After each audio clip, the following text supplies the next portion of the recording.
Баршаңызға сәлем. Алдымен каналға тіркеліп, лайк басып, қоңырауларына басып кетеміз. Үйде бар заттардан тез әрі оңай дайындалатын бананды кекс пісіреміз. Ол үшін бізге 2 банан, 150 грамм қант, 2 жұмыртқа, 2 стакан ұн, 70 грамм сұйық май және 1 шай қасық разрыхитель керек. Бананымызды блендерға турап осылай саламыз. Оның үстіне 2 жұмыртқамызды саламыз, 150 грамм қантымызды және сұйық майымызды құямыз. Барлығын банан езілгенше араластырамыз.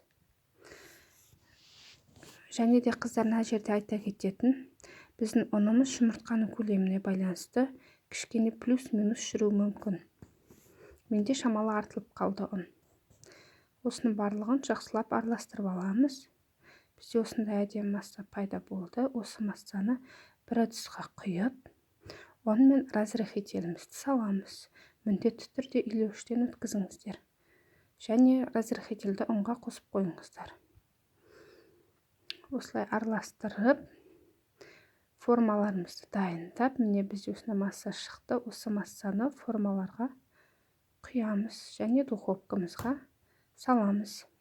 Осындай әдемі кекс пайда болды.